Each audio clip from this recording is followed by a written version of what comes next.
Generen ejercicios con amplitud articular. ¿Qué podrían pensar en el taekwondo para generar mayor amplitud articular? Por ejemplo, utilizar conos, utilizar aros, marcar distancias largas, ¿no? Algunos tutores. Pero eso requiere del conocimiento del profesor, porque no es lo mismo para fútbol que para básquetbol que para taekwondo. Entonces, por ahí viene un poco el asunto. Ya estamos grabando, ¿no? Sí. Bien, excelente. Sí. Entonces, vamos a ver un poco estas bases para el desarrollo de la agilidad en el taekwondo.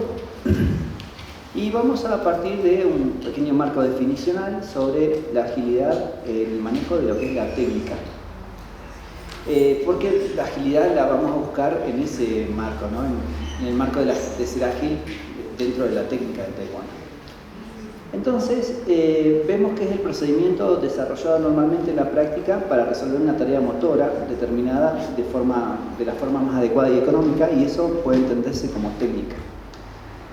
Y aquí es donde existen gente que son muy ortodoxas y gente que son más flexibles, ¿sí? Si vemos el punce, la técnica va a ser mucho más pura que en el tema del combate, porque en el tema del combate lo importante es marcar el punto, ¿sí? Y aquí a veces pasa que una técnica que parecería que no fuese tan correcta termina siendo buena porque te permite marcar el punto. Entonces, sí hay que marcar estas diferencias en estos casos. Entonces, la técnica de una disciplina deportiva se corresponde con el llamado tipo motor ideal. Pero cuidado que este tipo motor ideal, si bien inicialmente es el correcto, el que hay que enseñar, luego empiezan a salir muchas variables de este motor ideal, que se ajustan a la distancia de combate, por ejemplo, que se ajustan a variables propias de la competencia. Y a posiciones en las que tenga mi cuerpo para poder ejecutar esa técnica. Entonces la técnica ideal sirve en escenarios ideales, pero en escenarios competitivos de combate, y de repente no se van a ver tan puras. Ahora, si bien vamos a pensar en el tipo motor ideal, también hay que considerar las características antropométricas del sujeto.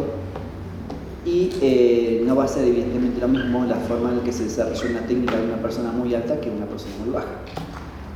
Y además, esta diferencia del cuerpo va a llevar también a una diferencia de función y de estilos.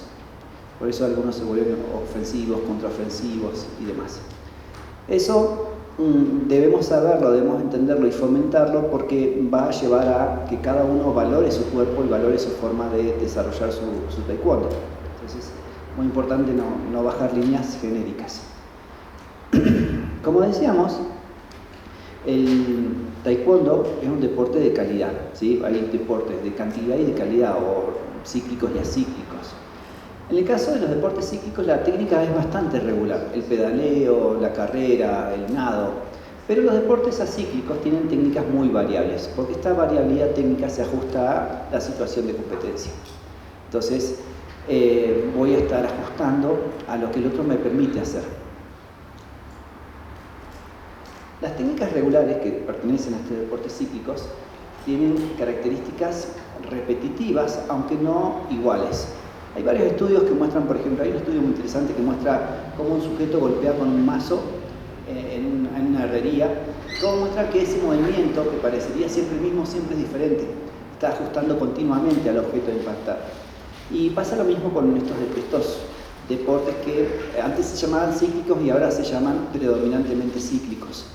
Y lo mismo pasa con los acíclicos, son predominantemente acíclicos. ¿Por qué? Porque hay gestos cíclicos en los deportes acíclicos, entonces son predominantemente cíclicos o acíclicos.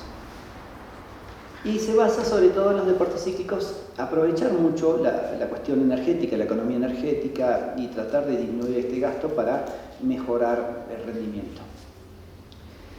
En cambio, en los deportes de oposición, como es el caso del taekwondo, hay una necesidad de regulación o de ajuste para solucionar el problema motriz. Yo tengo que estar ajustando todo el tiempo a lo que el otro me permite hacer, o a lo que el otro está haciendo, tratando de hacerme a mí, ¿sí? Entonces, esta situación es un deporte situacional, se le llama. Y estas situaciones van a ir cambiando y van a generar condiciones muy variables a las que nos tenemos que ajustar. Por eso, bien decía Pedro, que si bien vamos a enseñar técnica, debemos enseñar técnica en situación y debemos enseñar esa técnica donde el atleta piense. Es como Candyman, lo nombras 3 veces y aparece, ¿no? Entonces, pero les decía a ustedes, tienen que enseñar para que el atleta piense, observe, resuelva. Y si bien vamos a enseñar las técnicas tienen una función. Entonces eso es lo que nosotros debemos estar todo el tiempo tratando de monitorear, que el atleta entienda por qué está haciendo lo que está haciendo, por qué eligió hacer una técnica y no otra. ¿Cuál es la conveniencia de hacer esa técnica en esa situación? Pensemos, técnicas al borde de la zona de combate. Si yo estoy al borde de la zona de combate, hay unas técnicas que son predilectas sobre otras, ¿sí? Esas técnicas las tiene que conocer y las tiene que elegir rápidamente el atleta. Entonces, aquí surge la base del entrenamiento con base en experiencias. ¿Qué experiencias? Experiencias de problemas a resolver.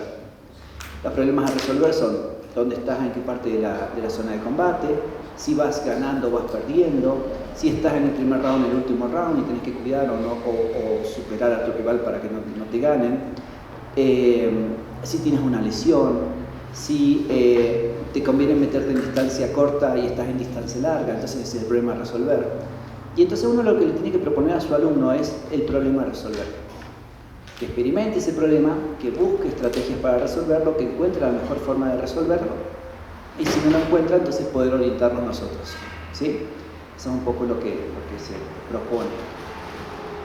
Entonces el gesto técnico no se debe mostrar previamente para ocultar la intención al adversario. Cuando yo estoy compitiendo en un deporte de oposición y de combate, tengo que lograr engañar a mi rival, porque si el otro me puede leer, no va a permitir que yo le haga lo que quiero hacerlo. Por eso aquí entra en juego toda esta situación del engaño, del ocultamiento, de la finta. Cuando estoy compitiendo, necesito que el otro no sepa lo que voy a hacer. Y esa base es una base filosófica prácticamente del combate. El alumno tiene que entender que tiene que engañar a su rival, ¿ok? Y es aquí donde se marcan las grandes diferencias entre deportistas de combate. Un deportista de combate que va frontal es muy fácil de leer. En cambio, otro que te marca, suponete, 2 veces la misma técnica y a la tercera te la cambia, ¿no? Te hace creer que va a ser la misma y te la cambia. Es un atleta que se metió dentro de tu cabeza y que realmente puede confundirte y puede sacar una ventaja. Entonces es muy diferente estos deportes a los deportes, por ejemplo, de colaboración con estos que son de oposición. Ahora, ¿qué vamos a enseñar? Vamos a enseñar evidentemente los fundamentos técnicos que bien plasmó Juan Carlos en este diseño curricular del taekwondo. Yo particularmente soy, por ejemplo, diseñador de programas. Hice, por ejemplo, el programa de bachillerato deportivo de boxeo, hice programas de maestría, de doctorado, de licenciatura. Y es un poco lo que creo que le falta al deporte, le falta este diseño curricular.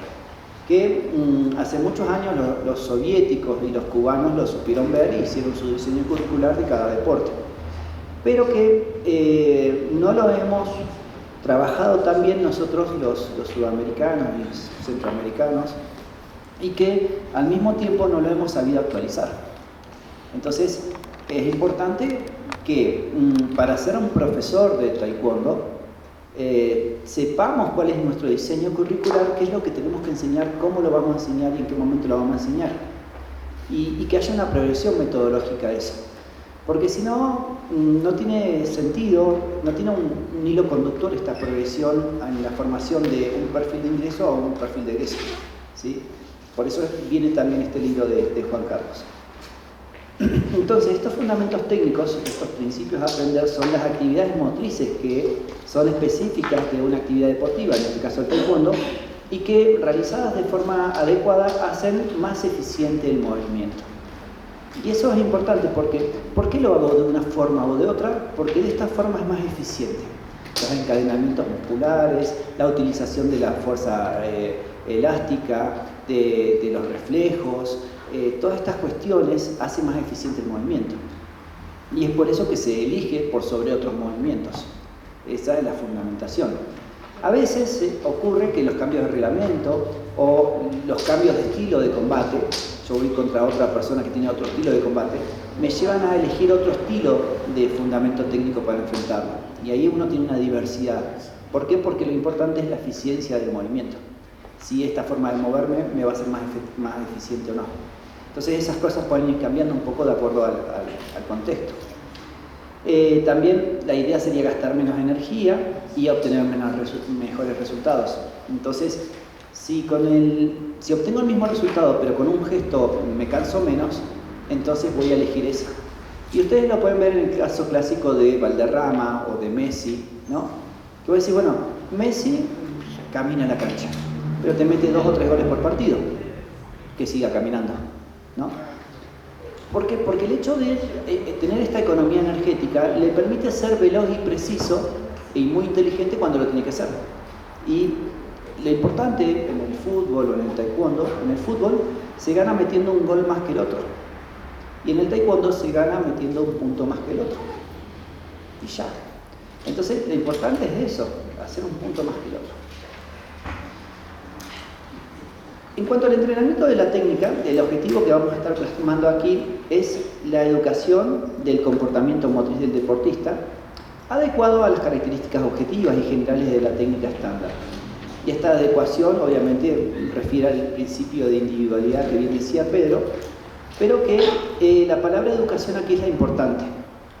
Porque además el tema del taekwondo no es un deporte de combate como puede ser el boxeo, sino que es una especie de, quiero decirlo bien, no equivocarme, de oficio que se va a ir generando. El taekwondoín va a ser luego profesor, va a enseñar. Entonces, el hecho de poder estar bien educado en cuanto a cómo se aprende, cómo se enseña, tiene mucho peso porque luego el taekwondo, los chicos abren sus academias y viven de esto. Entonces es muy importante también no solo considerarlos como atletas, sino como atletas y futuros profesores. Por tanto, no solamente forma un atleta, sino que forma un atleta futuro profesor. Y es diferente, por ejemplo, con el boxeo. Yo he entrenado boxeadores que nunca van a enseñar, ¿no? ¿Por qué? Porque ganaron suficiente dinero como para no tener que enseñarle a nadie. Entonces, en el caso del taekwondo no. En el caso del taekwondo generalmente, o muchas veces pasa, que el atleta va a ser profesor después. Por eso hay que enseñar muy bien y enseñar a enseñar. Cuando hablamos de la adquisición técnica, cuando hablamos de los periodos en donde la técnica va incorporándose al sujeto, hablamos de varios periodos y depende de las teorías esto puede ir cambiando de un lado a otro.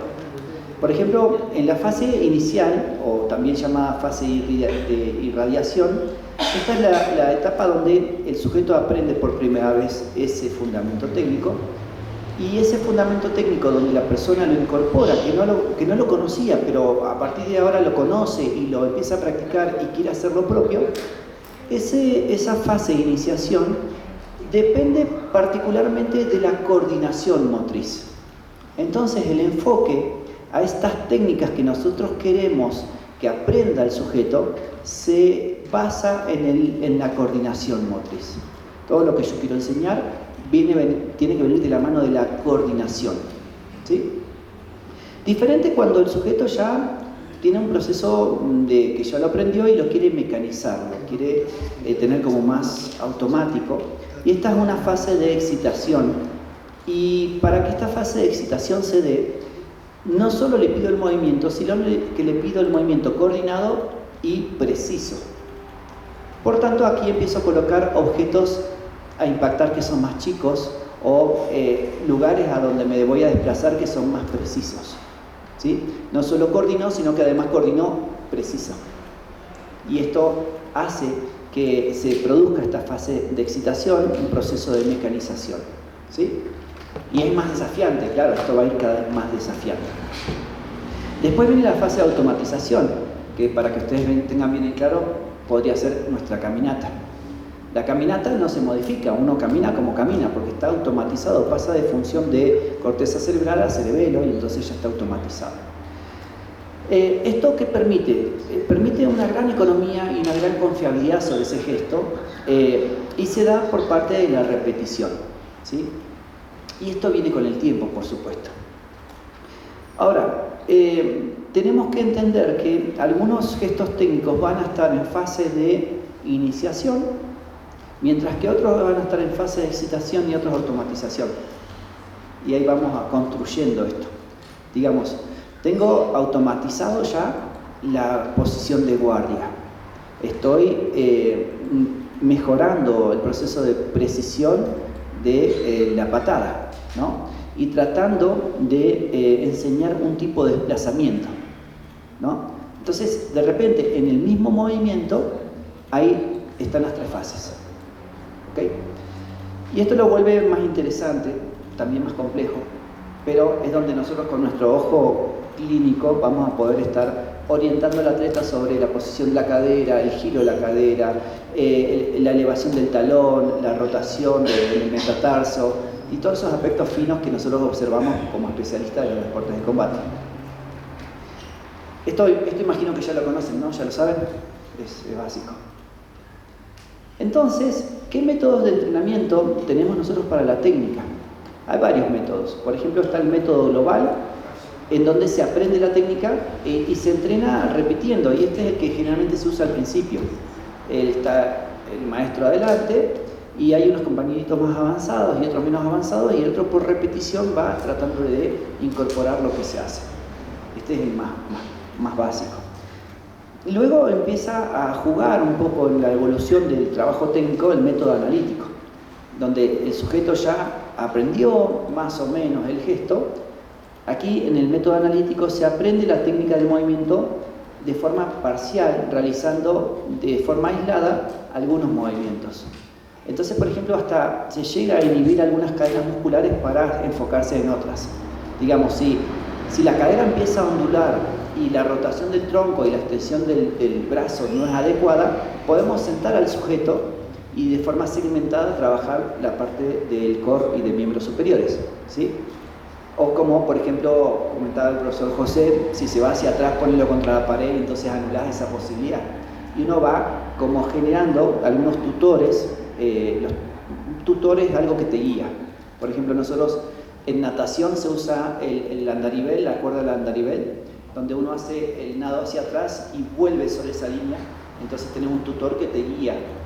O por ejemplo en el box se coloca una venda a la altura del boxeo, se toma como si fuese una pluma y se recorre de forma lineal. Entonces vos le pones un tutor para que tenga una guía de referencia. Entonces este método analítico es muy apropiado para los casos de técnicas que son más complejas, porque si quiere realizar la técnica por imitación tiene tantas partes el movimiento que no terminan de incorporarlo. Por eso se fracciona el movimiento y se enseña por partes y después se empieza a unir. Y aquí entonces surge este método analítico progresivo donde se aprenden los dos primeros movimientos por separado y luego se combinan. Entonces es como una evolución y obviamente esto depende del nivel de complejidad del movimiento. Otras formas de entrenamiento también tienen que ver con el entrenamiento mental, con la visualización, con la observación de videos y con un montón de cosas más que te pueden llegar a orientar a cómo tienes que hacer el movimiento, ¿sí? Yo, por ejemplo, tengo un programa de YouTube que se llama La enseñanza del boxeo desde el boxeo, y ahí lo que hago es analizar técnicas que hacen boxeadores, y a partir de esas técnicas que ocurren en el mundo real se propone la enseñanza de esas técnicas. En el caso del taekwondo puede pasar algo parecido. Se puede analizar el taekwondo actual con las técnicas actuales que están funcionando y enseñar el taekwondo desde lo que ya está pasando en el taekwondo, y no desde lo que pasó, que ya no aplica por cambiar el reglamento, o no desde la imaginación de un profesor que piensa que va a funcionar y de repente no funciona, ¿sí? Entonces, una forma muy práctica de enseñar el deporte es a través del deporte, de lo que está pasando. Si está pasando, entonces es real. Si me lo imagino, puede ser que no sea tan real, ¿no? Y esto ayuda a evitar muchos errores en la enseñanza, porque a veces uno en su imaginación propone un movimiento muy complejo, sale muy bien cuando lo practico con mi compañero que me permite hacerlo, y cuando voy a la pelea el otro hace un pasito atrás y ya me dijo, todo eso no sirve para nada, ¿no? Entonces es bueno de repente mostrar la enseñanza del deporte desde el propio deporte y no desde la imaginación. Los momentos entonces del desarrollo técnico son estos tres que derivan de estos métodos, que son el momento de aprendizaje, el momento de perfeccionamiento y el momento de automatismo técnico, ¿sí? Que vienen de la mano de lo que venimos diciendo. Y como comentábamos, el deportista puede encontrarse aprendiendo un movimiento, perfeccionando otro y teniendo automatizado otro en un solo gesto, en una sola combinación o tarea que le pidamos. La preparación intelectual es muy importante porque la pregunta es cuáles serían aquí los contenidos que el deportista debe manejar, y los contenidos que debe manejar en cuanto a la educación intelectual, la preparación intelectual, son las tareas que se deben realizar por cada movimiento. Uno, por ejemplo, puede pensar esta técnica, ¿no? Uno dice, bueno, ¿cómo está la cadera? ¿Cómo está el pie delantero? ¿Cómo está la rodilla? Ahí veo cambios. Y sí, fíjate, si ves aquí la cadera, aquí, la cadera rotó. ¿Qué más pasó? Y el pie de atrás se fue hacia adelante y elevó la rodilla. ¿Y qué más pasó? Y la pierna de apoyo giró.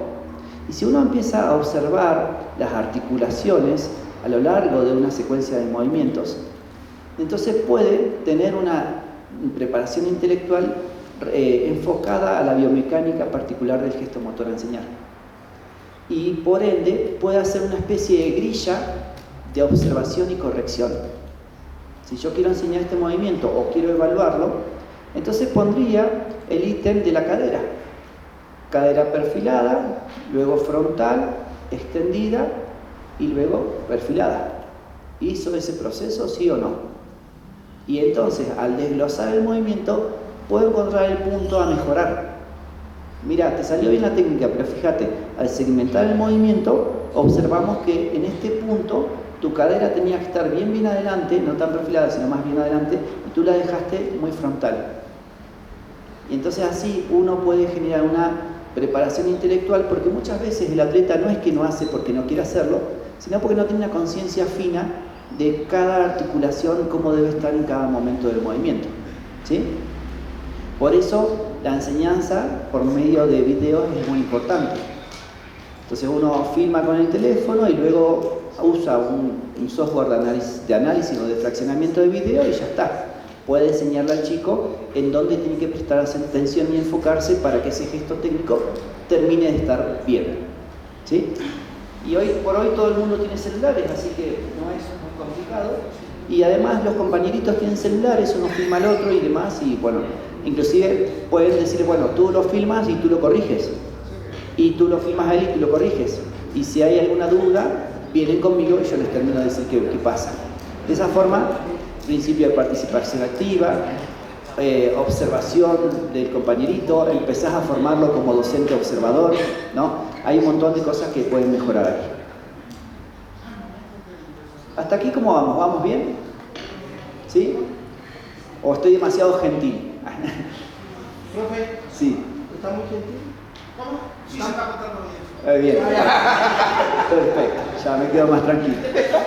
Sí, porque después vienen los exámenes que te ponen, diga cómo le fue con tal profesor y nos matan. Entonces vamos más despacito. Entonces, ¿sabe qué? Si es que cuenta ahí, me realizó un espasmo cerebral. Ahí está, fue el bien. Por eso nos mandan el primer día de evaluación. No, al último, para que se olviden de lo que pasó al principio. Bien. La técnica velocidad se denomina como agilidad. Una vez que yo tengo un manejo técnico, ahora lo que quiero hacer es esa técnica desarrollarla lo más rápido posible, porque es un deporte de tiempo. El taekwondo es un deporte de tiempo. Y entonces esta agilidad es la facultad de ejecutar con rapidez, pero con eficacia, un movimiento intencionado cuya finalidad es resolver la tarea concreta. Y eso es lo que vamos a estar tratando de hacer nosotros, desarrollar la agilidad desde la técnica, sumado a la velocidad y a la precisión. Por eso la agilidad depende de esas tres cosas: técnica, velocidad y precisión. ¿Ok? Eso es agilidad. ¿Puede ser un atleta muy técnico, pero cuando le pido que lo haga rápido no lo hace bien? Sí, puede ser. Puede ser que lo haga bien, pero que no sea preciso también, entonces no es ágil. Tienen que estar las tres cosas. Ahora, la técnica, como ya dijimos, cambia del punce al combate. En el combate es que funcione la eficacia, ¿no? Y en cambio, en el punce no, tiene que salir perfecto. Bien. Ahora sí, el libro de la preparación física de Michel Pradet nos va a acompañar, nos va a orientar en cuáles son los ámbitos de la motricidad para el desarrollo de esta agilidad, ¿sí? Los 5 ámbitos para el desarrollo de la agilidad que plantea Michel Pradet son la coordinación motriz, la precisión motriz, la economía energética, la confiabilidad en la ejecución y la velocidad de adquisición. Si uno trabaja en esos 5 ámbitos, puede volver más ágil a un atleta. Si quiero desarrollar la agilidad, tengo que trabajar en esos 5 ámbitos. Y ahora vamos a pasar a desglosar uno por uno de qué se trata y cómo se hace, ¿sí? Y en cierto momento les voy a pedir a ustedes que imaginen qué es lo que pide Michel Pradet que aplica el taekwondo y ustedes vayan haciendo sus propios ejercicios, basándonos en sus conocimientos previos. Esto ya está también en la plataforma, así que no se preocupen, está, ¿sí? Relajados, disfruten de la clase. Bien, la coordinación motriz se define como el conjunto de informaciones elaboradas por los analizadores que permiten desarrollar las capacidades coordinativas. Ustedes saben que nosotros tenemos muchos analizadores, ¿sí? Estos analizadores son los que nos permiten, al observar, ver que el sujeto lo hizo más rápido o más lento, que fue más preciso o menos preciso, que aplicó más potencia o menos potencia, y diferentes cosas, ¿sí? Somos unas máquinas de testeo muy buenas, tenemos analizadores que nos permiten ver eso. Esta coordinación motriz, que es el primer ámbito para la mejora de la agilidad, se va a basar entonces en el trabajo de estos analizadores de información del mundo, ¿no? Para la coordinación entonces de un movimiento son de gran importancia estos 5 analizadores, que son el kinestésico, también entendido como la propiocepción, donde tengo mi cuerpo con respecto al espacio, el vestibular a través del laberíntico, de poder estar mareado, o sea, poder marearme y recuperar rápidamente el equilibrio, el táctil, el óptico y el acústico. Y aquí, dependiendo la distancia de combate, por ejemplo, va a tener más peso el óptico o el táctil. Si yo estoy en corta distancia, estoy en un clinch, el táctil tiene más peso. Si estoy a larga distancia, el óptico tiene más peso. Entonces, estos analizadores me van a dar información diferente o con diferente importancia de acuerdo a la situación de combate. Entonces, ¿cuáles son los medios para la mejora de la coordinación motriz? De este primer punto, de este primer ámbito para la mejora de la agilidad, que se llama la coordinación motriz, ¿cómo la mejoramos? Y aquí, de este primer punto, de estos 5, salen 7, ¿sí? Primero, trabajar con mayor número de gestos básicos, ¿sí? Esto es lo que vamos a ir haciendo. Uno, por ejemplo, arma una combinación, dice, tira, voy a poner el caso de boxeo, que es lo que domino, un jab. Después de tirar varias veces el jab, le decís, bueno, ahora tirás después del jab la derecha, el 1-2, y vas trabajando 1-2. Bueno, ahora necesito que cuando pases el 2, cierres con el cruzado de izquierda, 1-2, cross. Y después 1-2, cross. Bueno, ahorita que ya te quedaste con el cross, lo vas a levantar con uppercut. Bien, 1-2, cross, uppercut. Bien, ahorita del uppercut vas a hacer un paso atrás y vuelves con recto derecho. Pero quiero que te inclines, ¿no? Y empiezas a sumar gestos básicos. Ese es una forma de mejorar la coordinación motriz, a través de sumar gestos propios del deporte, que tengan lógica. Encadenamientos, ¿sí? Anótenlo, porque eso de repente les va a servir a ustedes. Generar estos encadenamientos, que ya lo hacen, por eso va a ser fácil hacerlo después en la clase.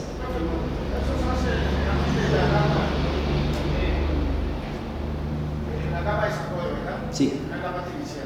Sí. Estas cositas las vas a ir incorporando a la medida que se pueda, ¿no? ¿Qué es lo que te va a ir determinando esto? Primero la cuestión genética, que el sujeto que sí es ágil o no es ágil, sí. Pero también el aspecto emocional. Si lo ves angustiado, pará, porque tiene que disfrutar la clase. Entonces, que disfrute y que se sienta orgulloso de que incorporó algo nuevo, porque también tenés que presentarle desafíos, pero desafíos realizables, casi en la misma sesión. No se puede ir angustiado a la casa. Entonces, vamos subiendo un escaloncito más de lo que tenemos. La otra es generar posiciones iniciales inusuales, algo que no esté acostumbrado yo a hacer. Si yo a esta técnica la saco de esta posición, pedirle esta misma técnica desde otra posición. Porque habitualmente, bueno, muchas veces pasa que en el combate, por ejemplo, quedamos en una posición no muy cómoda y desde ahí tenemos que resolver. Y entonces, si yo me habitúo a ejecutar técnicas desde posiciones iniciales inusuales o de posiciones de desequilibrio o de posiciones que no son las más convenientes, puedo sorprender al rival. ¿Sí? Te cambian Claro, de guardia. exacto, te cambian de guardia o quedaste desequilibrado o quedaste apoyado sobre un Dejar pie. un foto y ya. Exacto. Entonces, fíjense cómo entrenamos para los problemas, entrenamos para la realidad, ¿sí? La realidad es que va a haber problemas y tú tienes que ser capaz de resolverlos. Entonces, ¿qué te hago? Te meto en problemas para que los resuelvas, para que cuando lleguen los problemas estés habituado a resolverlos, como la educación para la vida, que actualmente la educación universitaria y básica es muy utópica y no te educa para la vida. La vida es problemática y hay que resolverla y hay que seguir y no agüitarse. Bueno, nosotros vamos a tratar de que sí, de que los chicos resuelvan problemas. Estos puntos no se preocupen porque voy a mostrar ejemplos en las siguientes diapositivas, ¿sí? Luego, el tercer punto para la mejora de la coordinación motriz es acumular acciones motoras. Esto del amplio abanico de manejo técnico. De tal manera que si yo, por ejemplo, tengo que enfrentar a un zurdo, yo tengo todas estas acciones motoras incorporadas. Si enfrento a un diestro, también lo tengo. Si enfrento a un alto, también lo tengo. Si enfrento a un bajo, también lo tengo. Y por eso es que empiezan a hacer rondas en donde van cambiando de compañerito. Este cambio de compañerito, uno más alto, uno más bajo, uno más rápido, uno más... habla de que acumula acciones motoras para resolver esos problemas. Los problemas son el compañerito que es diferente, ¿sí? Por ahí viene el asunto. También trabajar sobre mayor velocidad de ejecución. La velocidad de ejecución tiene mucho que ver con la competencia, con la carrera, ¿sí? Yo te lo puedo pedir despacio para que lo aprendas, pero después, ¿cómo hago que te apures?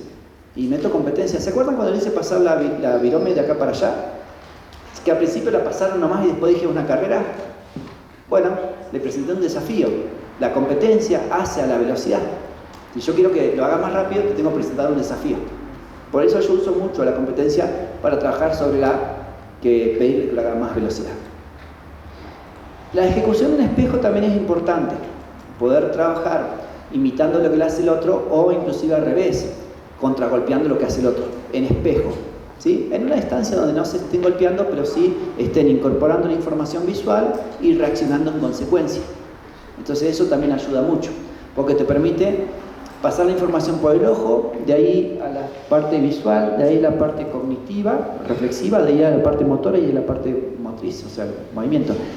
Todos esos pasos que van a ir dando van a ir generando en la persona un proceso alostático de comparación de situaciones y va a ir generando rutas neuronales que se saben más convenientes, de tal manera que uno pueda saltar luego a la parte reflexiva. Sí. En estas rutas neuronales estamos hablando de la mielina, ¿no? La mielinización, que se da en edades tempranas hasta la adolescencia.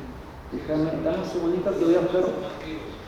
Esa capacidad de mielinización nos ayuda a resolver estos. Sí, son procesos, lo de la mielinización son procesos que son naturales, ¿no? Que se van a ir dando, pero en el caso particular, yo estoy hablando de esto que voy a mostrarles aquí, esto.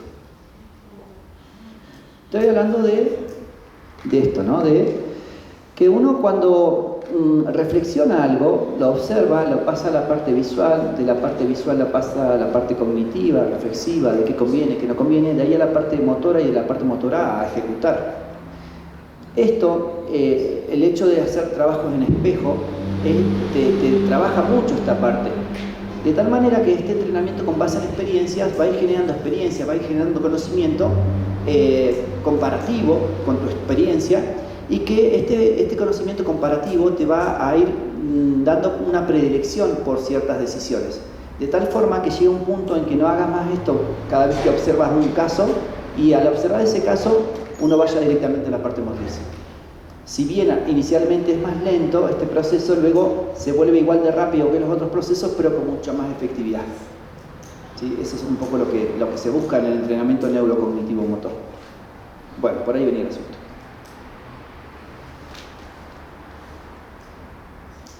Yo venía gentil y me hiciste no ser tan gentil. Me llevaste a la parte más. Bien. Entonces, por eso hacemos ejecución en espejo, por esos procesos neuronales.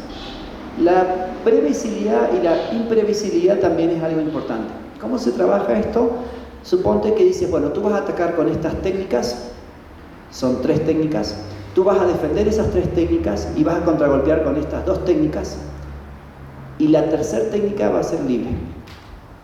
Entonces, los sujetos saben que van a hacer, pero hay un punto que no saben. Puede ser el último, puede ser el del medio, puede ser el del principio, puede ser que el atacante tenga un punto de imprevisibilidad, o los dos, y va jugando con eso. Hay cosas que yo ya sé que va a pasar y cosas que no sé, a las que tengo que reaccionar. Y entonces eso mejora mucho el tema de la coordinación motriz, porque la coordinación motriz puede caer en un vicio, el vicio de que el otro me está ayudando a hacerlo, y cuando voy a pelear el otro no me ayuda. Entonces necesitamos ir pasando de la colaboración a la oposición. Y el punto 7 es variar las intensidades de las señales. Entonces, si yo le digo, bueno, al silbato van a hacer tal cosa, al aplauso van a hacer tal cosa, al grito van a hacer tal cosa, si levanto esta mano van a hacer tal cosa, si muestro un color van a hacer tal cosa, y las señales pueden ir variando, desde unas que son muy evidentes a unas que no son tan evidentes. ¿Sí? Bien, ¿esto cómo se puede ver dentro de lo que es el deporte? De cada una de estas yo les voy a pedir que piensen 3. Les voy a ir mostrando primero unas y después ustedes van a pensar 3 para mejorar la coordinación motriz. Veamos mayor número de gestos básicos. Acá tira una patada, hay 2, hay 3, pero como que no tienen muchos gestos básicos. Sí, son la misma patada, pero repetida 1, 2 y 3. ¿Qué podríamos hacer para mejorar la coordinación motriz? Que no lo quiero decir yo, quiero que lo digan ustedes. ¿Qué haríamos? ¿Cómo mejoraríamos este ejercicio? Dándole variabilidad al ejercicio. ¿Y cómo sería eso? Ahí Ahí está. Variando las técnicas. Excelente. Lo que pasa es que, bueno, hablando un poco más de la parte de funcionalidad del cerebro, la imagen que mostraba, la parte prefrontal básicamente se va a la planificación y a la toma de decisiones. Sí. Entonces, obviamente, yo ir ejecutando estas acciones, lo que voy haciendo es acostumbrar a la persona que se vuelva habitual y se vuelva natural a esta técnica. Claro. Entonces, acá de variabilidad, el cerebro va asumiendo eso y va teniendo más opciones a ejecutar. Claro. Y se hace de menos a más. Por eso, quizás empezamos con algo simple como esto, pero después cuando ya ves que, esto ya está, le voy a poner una segunda patada. Esto ya está, le meto una tercera. Esto ya está, le meto un paso atrás y un contragolpe. Esto ya está, ¿no? Y van evolucionando. Entonces, el entrenador empieza a presentarle desafíos a los chicos. Se animan a quién les sale, ¿no? Y eso es muy, muy enriquecedor para los chicos, pero eso lo tienen que pensar ustedes. Entonces les voy a pedir que escriban 1, punto, coordinación motriz, 1, mayor número de gestos básicos, y escriban 3 encadenamientos de gestos básicos que podrían ustedes evolucionar. Empiecen con una sola técnica, luego metan 2 técnicas, luego metan 3 técnicas y así.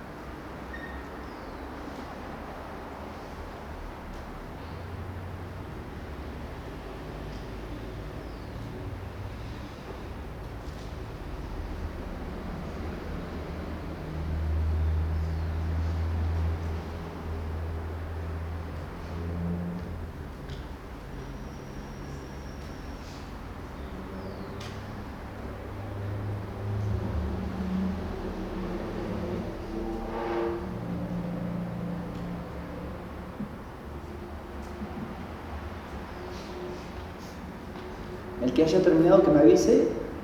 ¿Alguien terminó?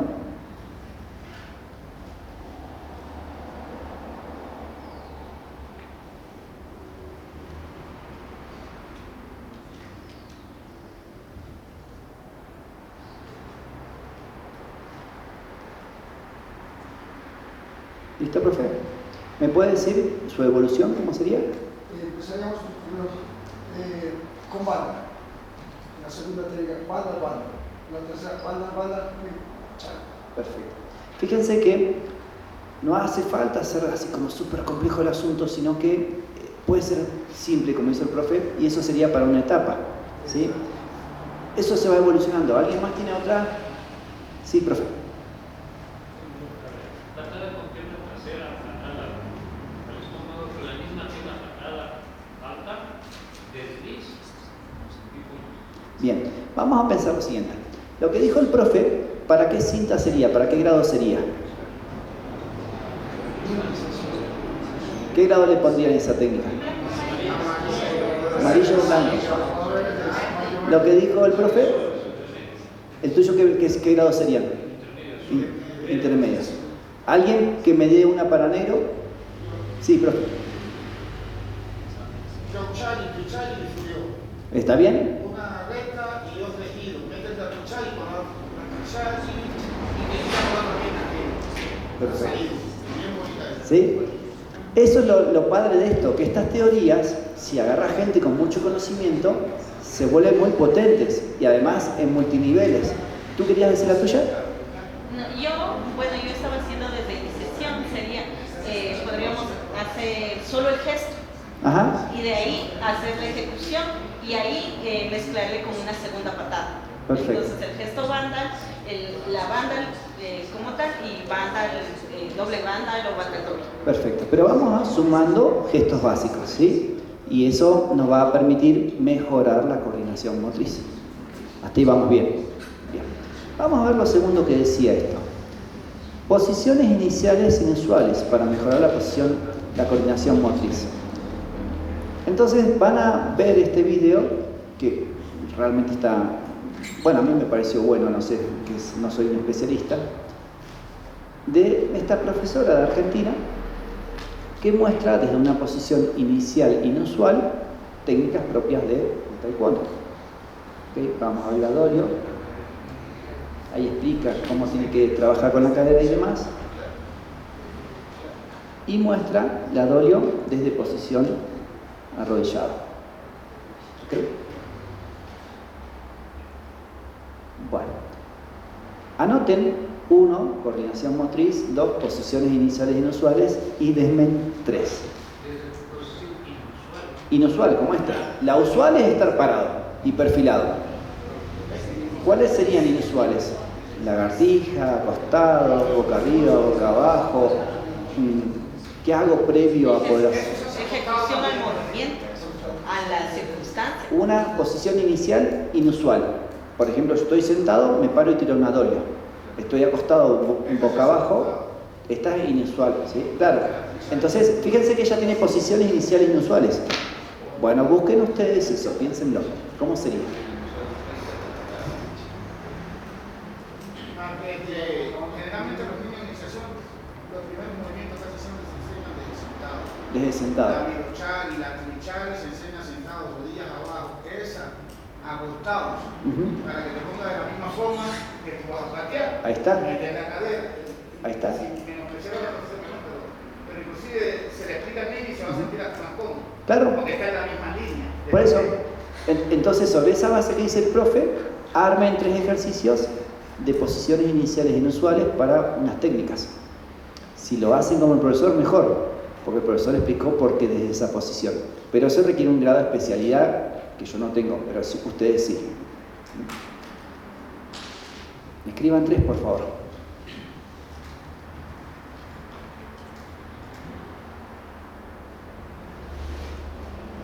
Y lo mismo, si ustedes se animan luego a posteriori, mandar esto que están escribiendo al grupo de entrenadores, y si se animan a grabarlo y mostrarlo, mejor, porque enriquecemos el taekwondo de Ecuador. ¿Okay? Profesor, ahí no sé si coincida esto. Claro, yo trabajo con pequeños, ¿no? Los malabares. Claro. Los malabares, usted desde primero la idea básica, lanzar, resectar, izquierda-derecha, nociones de lateralidad, desplazamientos en Chuchunsogi, aunque no le estoy diciendo, pero él está trabajando. ¿Sí? Y de hecho le pido, ¿no?, que haga sin decirle que es Hatarisogi, que es Obusogi, Sí. o Axogi, Sí. o el niño va por Va haciéndolo. Sí. Sí, pero hay que manejar acá. Sí. Y luego me paro bien y luego ahí sí ya puedo decirle, pues obviamente, que haga un malabar y alce izquierda y derecha. Y estoy enseñando automáticamente para patadas con salto. Sí, por supuesto. Es que la iniciación tiene que estar muy empapado en lo que es la educación física. Es así. Iniciación es una educación física deportiva, en donde vos tomás muchos recursos de la educación física con matices del deporte. Es eso. Por eso tiene que haber muchos juegos, tiene que haber muchas habilidades motrices básicas, mucha coordinación, muchas de esas cosas. Pero sobre todo entender que son niños y que la pasen bien. Sí. Por eso generalmente pero por eso generalmente no estoy muy empapado, o sea, que es pero en los colegios de educación física, por eso existe el profesor de base, Sí. el profesor de atletismo, que es muy complejo el atletismo porque tiene, por ejemplo, nosotros no nos damos cuenta, pero ¿han visto el saltador de valla? Sí. Es el pateo de nosotros, de la Claro, universidad. exacto. Por eso tenemos una posición de la flexibilidad que se llama la posición permanente. Claro, y se puede usar como gestos predeportivos inclusive. Hay juegos y gestos predeportivos por similitud.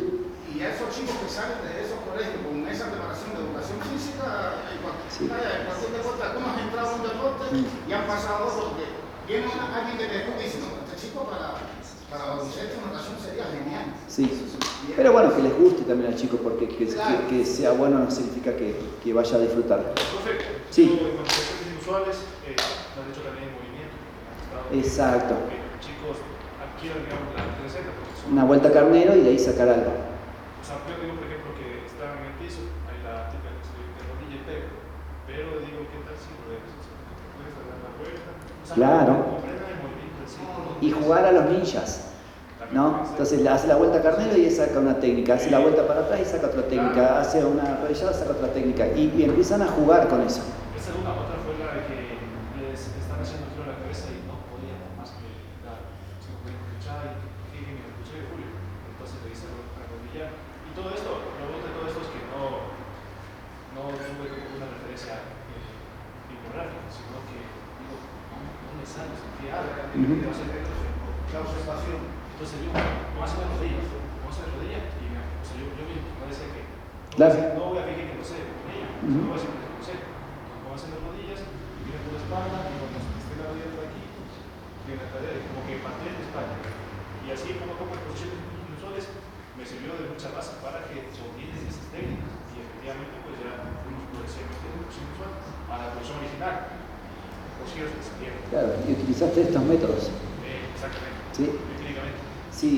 Aunque no es de posición inusual, yo trabajaba para la elevación de rodillas a los globos y les hacía jugar las cascaritas de fútbol para que no se caiga el globo, pero era solo para enseñar la representación de la corriente de los de rodillas. Claro. Después les hacía que mantengan el globito y hacia la extensión. Sí. Ellos pasaban jugando con los globos y después les enseñaba a hacer amsagi, que es lo Claro. O el juego de las estatuas, que los chicos van corriendo y hacen una manera, el silbato se quedan como estatua y desde la estatua le pedís una técnica. Desde esa posición saca una técnica, le vas cambiando la técnica, ¿no? Entonces son posiciones iniciales inusuales que además salen solas por el juego de las estatuas, ¿no? Y ahí es donde uno empieza a decir, bueno, bajo estas teorías generales, ¿cómo lo vuelvo particular? Bien. No sé, profesor, ahí también va. De pronto para el pincel, ¿no? Entonces, los niños preguntan, pero profe, ¿por qué solo a izquierda empezamos? Le pasa que eso es más tradicional y uno de la tradición debe respetarlo Sí, mucho. entonces una estrategia justamente es que empiece haciendo el pulso por la derecha. ¿Sí? Entonces ahí hay una situación posicional contraria a lo que tradicionalmente existe. Claro. Entonces ahí logramos justamente trabajo, bueno, una cantidad de elementos coordinativos, ¿no? Sí. Y sobre todo de aspecto cognitivo, porque tiene que justamente orientarse, ¿no? Claro. Y otra vez, por ejemplo, igual cuando un niño pequeño, pues cuando uno se ve en el espejo, ¿qué es lo que pasa? Lo típico, le digo, ¿qué mano está alzada? Claro. Y te dice, pues lo contrario. Dan espejo, claro. Exacto, entonces igual. Un poco también estamos trabajando, no sé si va a haber la oportunidad. Por ejemplo, hay chicos que ya tienen un nivel. Otros están atrás, están disputándose, ¿no? Un poco en la parte deportiva. Entonces, nosotros fragmentamos la función. Claro. Uno sale a un diferente nivel, Sí. espera que el otro siga, pero cambia a la derecha, lo que les Claro. decía. El otro a esa izquierda y de nuevo se cruza. Claro. Y normalmente también hay momentos en la competencia cuando se hace, bueno, en algunos eventos coincide que tienen que hacer en parejas y cuando se topan así de frente, no sabemos para dónde reaccionar. Sí. Entonces va por ahí también este Sí. tipo de... Claro, todo esto va por ahí y sirve para las dos cosas. Bueno, ¿alguien quiere comentar sus trabajos que escribió de posiciones iniciales inusuales? Sí. Sí, acostado lateral. Acostado lateral. Ok. Libera la cadera que te saca la patada.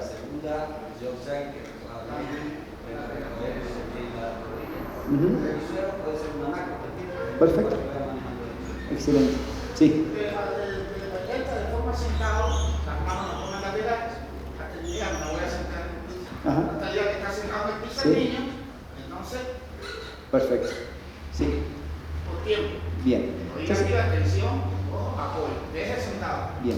Ahora fíjense la cosa, le estoy dando herramientas para su caja de herramientas. El lunes pueden poner ustedes mayores gestos básicos. El martes, posiciones iniciales inusuales.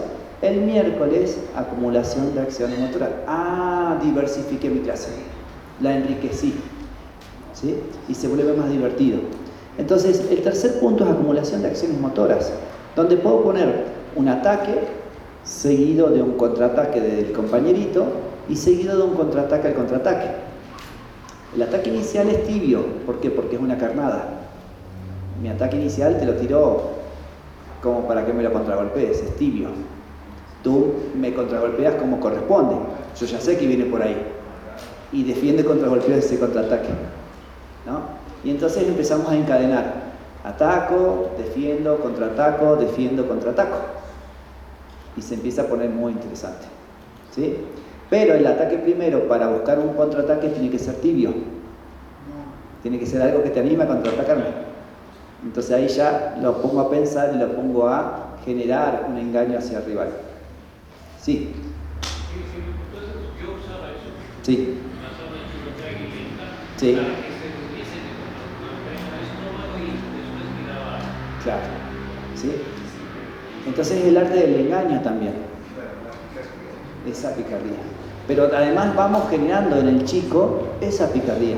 Vamos configurando en su forma de pensar y de ver el taekwondo con esa picardía. ¿Sí? Bien. ¿Se animan a hacer bajo este esquema un ataque al cual se le suele contragolpear de alguna forma y ese contragolpeo suele ser contragolpeado de otra forma, como dijo el profe? ¿Se animan a hacer 3 de esas? Ahí, por ejemplo, puede ser ataque, bandachán y contraataque difusión. Si me preguntas a mí, no tengo la más pálida idea, no te lo puedo decir de boxeo. Pero justamente por eso es que ustedes son los especialistas, yo soy un asesor. Esa es provocar para que provocar. Si yo no presiono con el bar para que suelte esa banda, puedo tirar con el frío.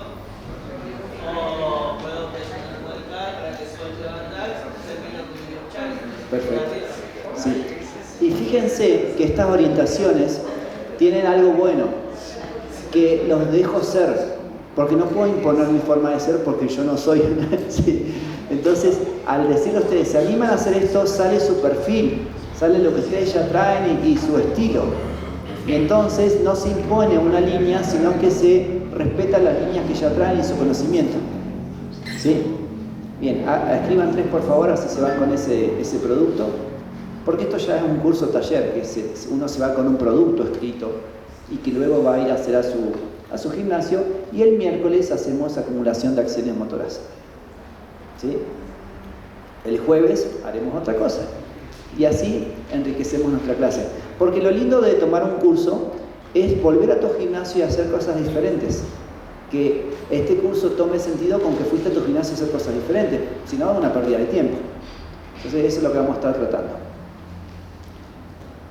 El cuarto punto, mayor velocidad de ejecución. ¿Ok? Y entonces, aquí hay un video que vi de este profe que hablaba de un nivel 1 simple, ¿sí? Una patada simple, en donde va trabajando de forma con paso plano, va tirando el golpe y demás. Pero esto se va a ir complejizando a la medida que se le va pidiendo economía en el movimiento, ¿sí? Encadenamientos y demás. Y entonces va armando circuitos que vayan de lo más lento a lo más rápido. Esto, fíjense cómo ya va a ir en una situación simple de cambio de guardia y van a ir viendo cómo esto va a ir evolucionando. Además, los chicos tienen que verse evolucionar. Ustedes tienen que filmar una técnica que se vea, una técnica, pero que después vaya grabando un videito y que puedan ver la progresión y su avance para mostrarle a su mamá, a su tía, a su abuela, cómo ellos vale la pena que estén ahí.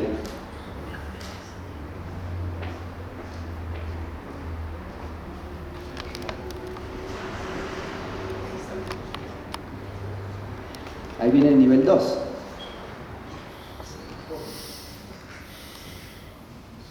Cambia la zona de impacto, ¿sí? Y la técnica.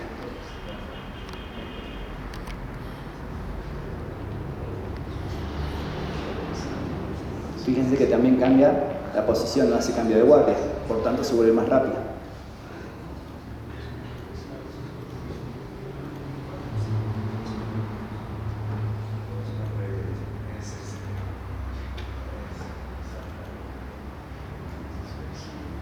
Entonces, si ustedes los días jueves ponen mayor velocidad de ejecución y empieza a caminar despacito, más rápido, más rápido, más rápido, más rápido, se vuelve emocionante ese día jueves, ¿sí? Con que pongan un par de ejercicios estos los jueves, está bien. Nivel 3, ¿sí? Mucho más veloz.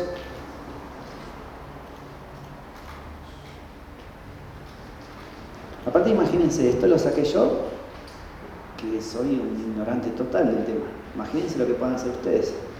Podrían hacer cosas mucho mejor que esto.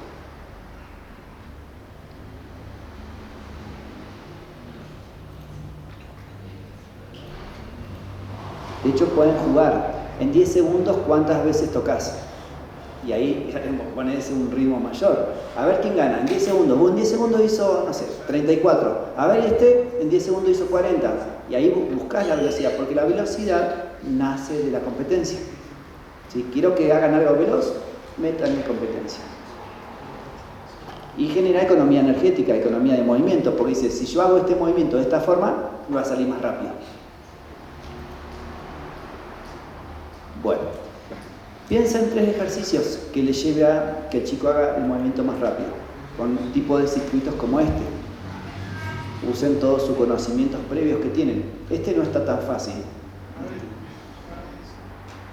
No, digo, esta consigna no está tan fácil. Pero bueno, ustedes son especialistas.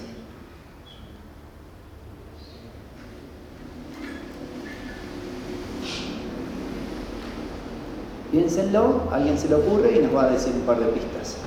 ¿A alguien se le ocurre algo? Sobre esto, ¿cómo incrementar la velocidad en la ejecución de las técnicas?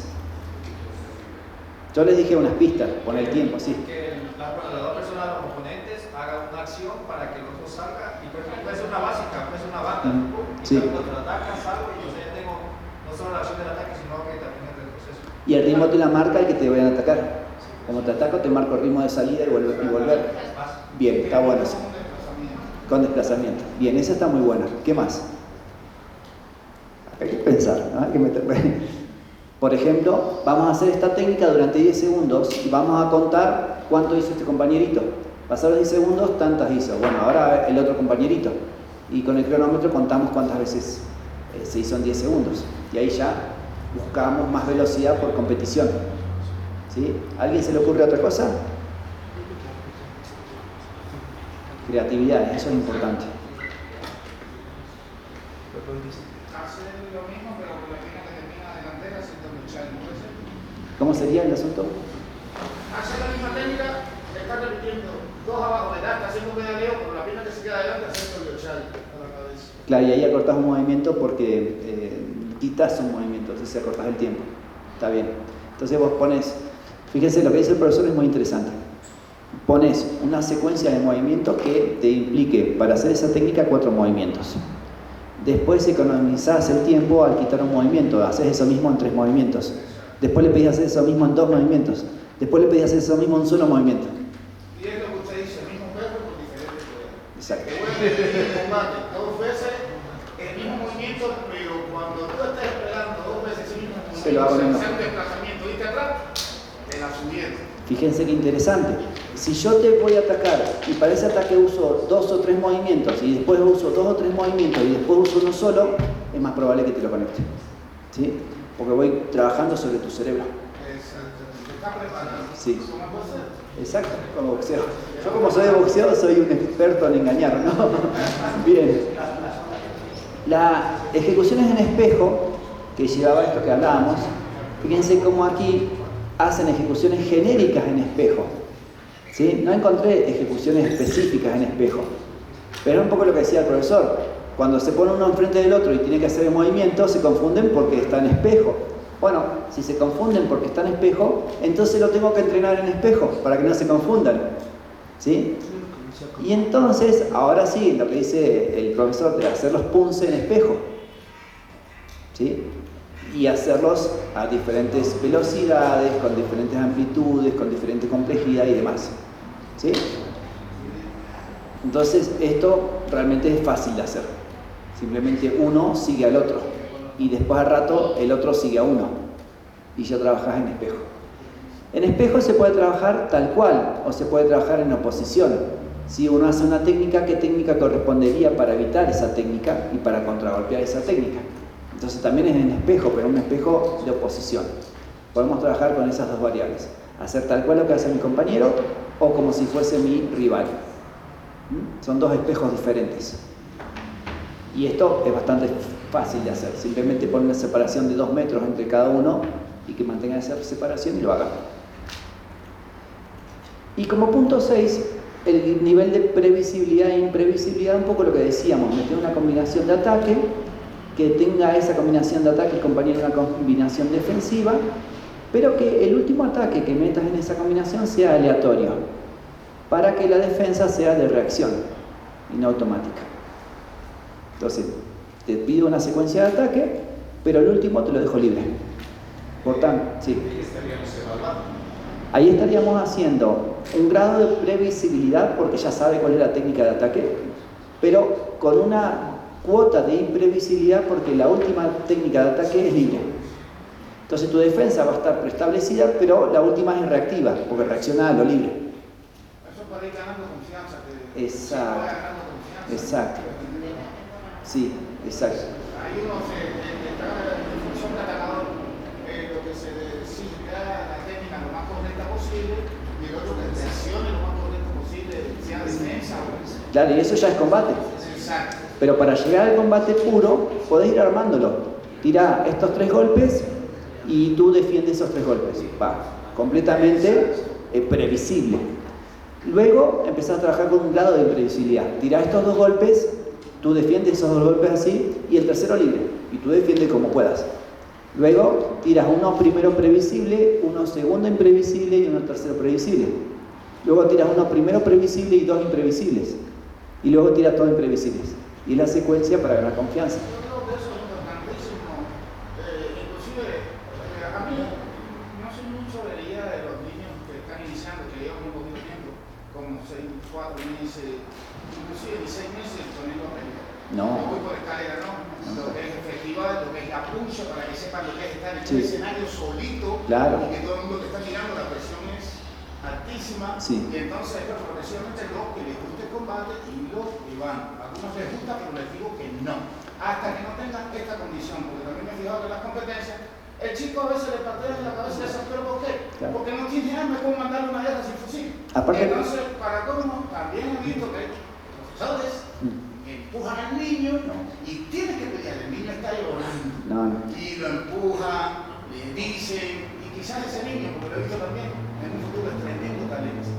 La exposición debe ser gradual. Fíjense lo siguiente.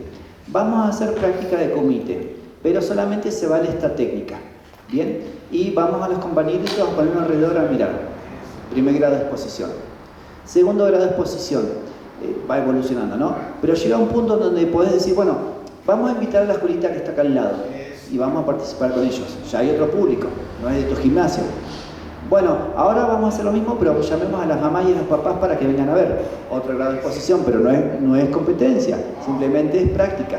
Y vas llevando a la persona a un nivel de complejidad mayor y un nivel de exposición mayor, pero en la medida que veas que reacciona correctamente. Si no reacciona correctamente, lo frenás, hasta podés ir un paso para atrás para que gane confianza. Pero no pasás de 0 a 100 en un solo movimiento. ¿Sí? Sí. Porque también depende de la edad, porque en ciertas edades los niños tienen esa cosa del egoísmo. Y la personalidad también. Son egoístas, una exacta. Si es hijo único o tiene 4 hermanos, cambia. Egoístas y competitivos por su edad, pero podemos aprovechar eso. Claro. La parte competitiva de ellos es egoísmo, para que pueden mejor de ellos y continúen. Y cada uno es diferente, entonces alguno va a ser muy tímido, otro va a ser muy seguro, uno introvertido, otro extrovertido. Un chico que tiene 4 hermanos mayores es muy diferente a un chico que es hijo único. Igual que una niña que se críe Con hombres, claro. Entonces, como hay muchas diferencias entre las personas, debemos conocer a las personas y darle en su justa medida lo que necesitan y lo que quieren. Bien, entonces esto es bastante simple también de hacer, pero fíjense que ahí tenemos 6 puntos que podríamos hacer lunes, martes, miércoles, jueves, viernes y sábado, o si tenemos 3 días nomás, 2 el lunes, 2 el miércoles y 2 el viernes, y ya enriquecemos la clase. Ahora, el segundo punto habla de la precisión motriz, no la coordinación, que era la fase de aprendizaje, ¿se acuerdan? La siguiente fase, que es más de perfeccionamiento, es ser preciso. No solo ser coordinado, sino ser preciso. Y en este punto, la precisión motriz es la habilidad para dominar mejor las características espaciales, temporales y dinámicas del movimiento. Porque la precisión depende de eso, del espacio, del tiempo y del movimiento. Entonces, las variables para trabajar la precisión motriz, las variables, lo que se va a cambiar, son esos, el espacio, el tiempo y el movimiento. Si nosotros jugamos con esas 3 variables, le colocamos, mejoramos la precisión. ¿Sí? Entonces, lo que hay que cambiar son las tres componentes de la precisión. Modificando los 3 componentes, estimulamos la precisión. ¿Ok? Entonces, vamos a empezar por el espacio. El espacio podemos reducir las dimensiones del objeto a impactar. ¿Sí? Podemos poner consignas suplementarias. Podemos aumentar la trayectoria del movimiento, suprimir información de algunos analizadores o cambiar el equilibrio habitual en que se desarrolla en este espacio. Esto lo vamos a ver ahora así uno por uno, ¿no? Entonces veamos cómo se puede reducir las dimensiones del objeto a impactar. Algunos jueguitos que me llevan a ser más preciso. Hay que ser preciso para hacer eso, ¿no? Y entonces, ¿por qué la precisión? Porque el objeto a impactar es más pequeño. Lo mismo, yo por ejemplo en boxeo le pongo al saco de boxeo, le pongo unas marquitas con tape, con cinta blanca, y esa marquita le pongo un triángulo, un círculo, un cuadrado, y tiene que pegarle a la marquita. Le pido que solamente pegue al triángulo, que le pide solamente al cuadrado, y entonces el objeto sigue siendo igual de grande, pero dentro de ese objeto quiero que le pegue a ciertas zonas. ¿Sí? Y entonces trabajo sobre la precisión. Lo mismo pueden hacer con las palmetas. La palmeta le ponen algunas marcas y piden la patada en esa marca. ¿Sí? O lo mismo pueden hacer con los petos y decir, bueno, quiero el golpe, pero lo quiero ahí. Y marcarle donde lo quieren, ¿no? Esto es importante porque de repente nosotros sabemos que los sensores del peto son más sensibles en una zona que en otra. Y si nosotros en esa zona le ponemos una marquita con un tape, una cinta blanca, le ponemos un triángulo, un cuadrado, un círculo y trabajamos pegándole exactamente a ese punto donde está el sensor, es más probable que marque el punto porque colocamos el golpe en esa zona específica. Entonces la precisión es una variable importante para el rendimiento. Bien, ¿a alguien se le ocurre otro ejercicio de precisión que achique el objeto de... Sí.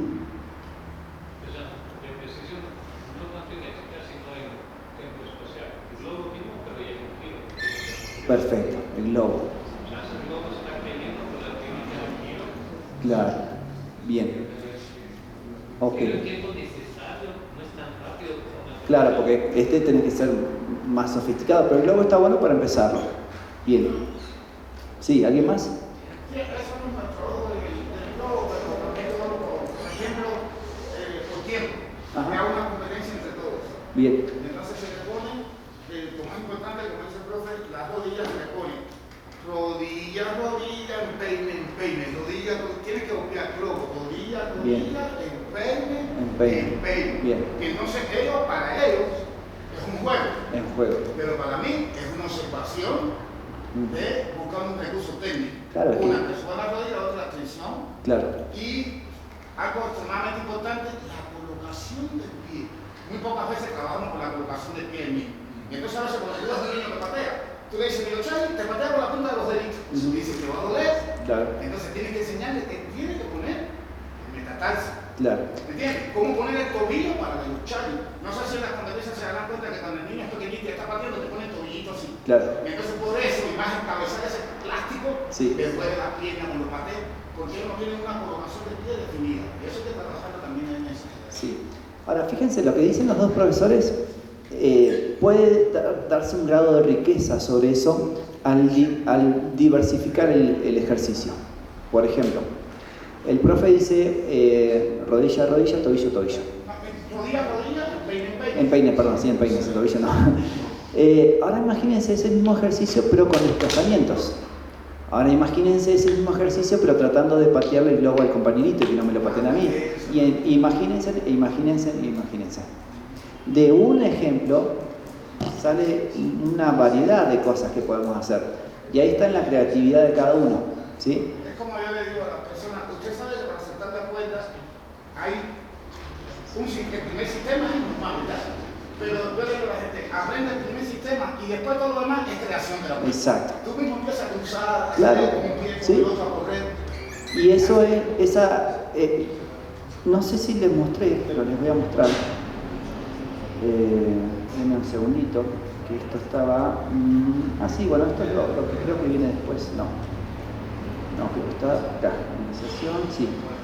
La siguiente conferencia me parece que es. Voy a adelantar un poquito esto. Vamos a saltarnos una diapositiva posteriori. Esta no es, debe ser esta. Acá. Las líneas para el entrenamiento infantil exigen justamente esto, la progresión de ejercicios, la variación de ejercicios. ¿Sí? Para tener una educación y una instrucción correcta, para adquirir las habilidades motrices básicas, tener maestría en eso, se requiere justamente la variación de los ejercicios y la progresión de los ejercicios. Entonces, con base en esas líneas actuales para el entrenamiento infantil, es que nosotros justamente hacemos todas estas cosas, ¿sí? De diversificar. Bueno, entonces aquí tenemos otro ejercicio más que podría ir acompañando el de coordinación motriz que vimos el lunes, le ponemos este también para el lunes, ¿sí? Entonces, fíjense cómo nos quedaría el día lunes mayor cantidad de gestos motrices básicos, perdón, de gestos básicos. Pero también el día lunes podríamos poner algo de precisión, algo que disminuya el objeto a impactar. Luego, poner consignas suplementarias, en donde yo le voy pidiendo algo y voy completando esas consignas, ¿sí? Entonces, ahí le voy marcando lo que quiero. Voy colocando consignas suplementarias. ¿Ok? Entonces, así van construyendo ustedes esto que de repente ya se automatizó algo y le pido algo diferente. Le pido la combinación, le digo, bueno, ahorita paso atrás y volvé. Y no soy muy claro, le digo y volvé, pero no digo con qué. Y veo qué recurso trae. Y después puedo enriquecer ese recurso. Bueno, pero volvé, pero quiero que vuelva con tal cosa. Y entonces voy colocando consignas suplementarias. ¿Sí? Entonces, de una base de combinación va a surgir una complementariedad de algo más que le pida, pero también de que se vaya y vuelva y también de que defienda. Bueno, ahora después de esto yo te voy a atacar con esto, pero no le digo cómo defiende. y defiende como le sale. Y después le digo, bueno, pero ahora quiero que defiendas así. Y voy complementando consignas todo el tiempo, ¿sí? Voy generando desafíos. Ok, de esto escriban ustedes 3 cositas bajo esta lógica que yo les comenté. ¿Cómo podrían ustedes generar ejercicios de esa forma? Esto sería para el día martes. No porque me lo entreguen el martes, háganlo ahora, pero para que Háganlo ahora para si no.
¿Alguien ya tiene algo que contarnos?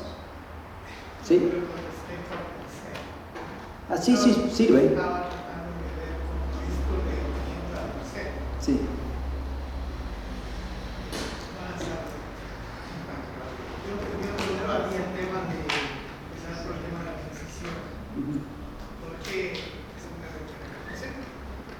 Y estaba viendo las variables de espacio, tiempo y ambiente, se me ocurre que para trabajar la presión en cuanto al espacio, trabajaría la trayectoria de ejecución del punset con énfasis en el cambio del peso del cuerpo y terminar en el puesto. Porque la clave al hacer un punset es el manejo del peso del cuerpo. En cuanto al tiempo, el factor importante es el ritmo de ejecución de cada punset. Sí, coordinar con la respiración. Y tercero, en cuanto al movimiento, la ejecución técnica correcta de cada uno. Y ahí yo le mandaría esto. Y el segundo le mandaría el tema este